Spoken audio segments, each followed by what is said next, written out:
ஒரு தீவிர முருக பக்தர். தினமும் காலையில எழுந்திருச்சு குளிச்சு முழுவிட்டு சாமி கும்பிட்டுட்டு தான் ஆஸ்பத்திரிக்கு போவார். வேலைக்கு போவார். ஆபீஸ் ஒரு ஹாஸ்பிட்டல்ல வேலை செய்யறார், அங்க போவார். அன்னைக்கு ரொம்ப நேரம் தூங்கிட்டாரு. திடீர்னு எழுந்து பார்த்தா டைம் ஆயிடுச்சு. ஐயோ ஆபீஸுக்கு டைம் ஆயிடுச்சே அப்படின்னு குளிச்சு கிழிச்சிட்டு சாமி கூட கும்பிடாம அர்ஜென்ட்டுக்கு ஓடி இருக்காரு. ஓடி போய் வண்டி எடுத்தா வண்டி பஞ்சர். ஐயோ என்னடா வண்டி பஞ்சர் ஆயிடுச்சே, சரி பஸ்லயாவது போலாம் அப்படின்னு பாத்தீங்கன்னா ஏகப்பட்ட டிராபிக், பஸ் போவாது அப்படின்ட்டாங்க. இங்க இருந்து நடந்து கிடந்து திடிச்சா முடிச்சான்னு ஓடி போய் ஆபீஸ்ல போனா செம்ம பாட்டு வாங்கியிருக்காரு. ஆபீஸ் நான் லேட்டா வந்தேன் அப்படின்னு சொல்லிட்டு, இல்ல சார் நான் ஒரு வேலையா வெளியில போயிருந்தேன் சார். இல்ல நீ இன்னைக்கு லீவ் எடுத்துட்டு போ அப்படின்னு சொல்லி அனுப்பிவிட்டு, பா முருகா ஒரு நாள் உன்னை கும்பிடாம போயிட்டேன்ப்பா அர்ஜென்ட்டுக்கு, அதுக்கு என்ன இப்படி சோதிக்கிறியப்பா, ஏப்பா இப்படி பண்ற அப்படின்னு கேட்டிருக்காரு. அதுக்கு முருகன் டப்புன்னு நேர்ல நின்றுருக்காரு. தம்பி இன்னைக்கு ஒரு நாளைக்கு நீ என்ன கும்பிடாம போனேங்கிறதுக்கா உன்னை நான் பழி வாங்கல, ஆக்சுவலா நீ என்ன தினமும் கும்புறல்ல, அதுக்காக இன்னைக்கு உன்னை நான் காப்பாத்திருக்கேன் அப்படின்னாரு. என்ன முருகா சொல்ற அப்படின்னா, காலையில நீ 6 மணிக்கு ஏந்திரிப்பில்ல, நீ ஏந்திரிச்ச உடனே உன்னை பிடிக்கிறதுக்கு யம தர்மம் வந்துட்டான். அவனோட பேசி நான் சண்டை போட்டுக்கிட்டு இருக்கிறதுக்கு ஒரு 1/2 மணி நேரம் 1 மணி நேரம் ஆயிப்போச்சு.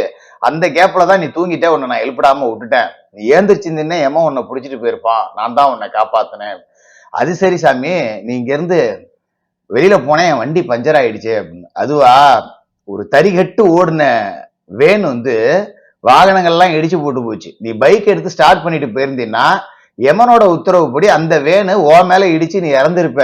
அதனாலதான் உன் பைக்கை பஞ்சர் பண்ணி உன்னை நான் காப்பாத்தினேன். சரி பஸ்ல போலான்னு சொல்லிட்டு ஒரே டிராபிக்கா இருந்தே, அது அந்த தறிகட்டு வேண்டி ஓடின வேனாலதான் டிராபிக்கே. நல்ல வேலை நீ பஸ்லயும் போகாம தப்பிச்சுக்கிட்ட, இல்லாட்டி அங்கேயும் உயிர் போயிருக்கும் அப்படின்னு. சரி ஆபீஸ்ல ஏன் மேனேஜர் இன்னைக்கு லீவ் கொடுத்து என்ன துரத்தி விட்டாரு அப்படின்னு. நீ வேலை செய்யக்கூடிய அலுவலகத்துல சில சட்டவிரோத வேலைகள் எல்லாம் நடக்குது. இன்னைக்கு டியூட்டிக்கு போன எல்லா ஊழியர்களையும் அரெஸ்ட் பண்ணிட்டாங்க. நல்ல வேலையா நீ தப்பிச்ச, அதனாலதான் உன்னை நான் மேனேஜர் மூலமா காப்பாத்தினேன் அப்படின்னு. அது சரி, பேங்க் மேனேஜர் கிட்ட பர்சனல் லோன் கேட்டிருந்தானே, போன் கூட சுவிட்ச் ஆஃப் ஆகி போச்சு. அந்த பேங்க் மேனேஜரு அதிக வட்டி உன்னை கடங்காரன் ஆக்கிறதுக்காக ஸ்கீம்லாம் அறிவிச்சு உன்னை மடக்க முயற்சி செஞ்சான். அதனாலதான் உன் போனை சுவிட்ச் ஆஃப் பண்ணேன். இப்படி எல்லாம் உன்னை நான் காப்பாத்தினேன், நீ என்ன தினம் கும்பிடுறேன் அப்படிங்கிறது. சே முருகா, என் மேல உனக்கு இவ்வளவு கருணையா, என்னை இப்படி காப்பாத்தி இருக்கேன்னு. இதுக்கு பதிலா நாங்க ஓட்டு போட போனோம்ல போன எலெக்ஷன்ல திமுகவுக்கு, அன்னைக்கு எங்களை திமுகவுக்கு ஓட்டு போடாம காப்பாத்தி இருந்தீங்கன்னா இந்த நாடே நல்லா இருந்திருக்குமே முருகா. அன்னைக்கு மட்டும் நீ எங்க முருகா போன, ஏன் இப்படி பண்ண, திமுகவுக்கு ஓட்டு போட்டவன் எல்லாம் தடுத்திருக்கலாமே.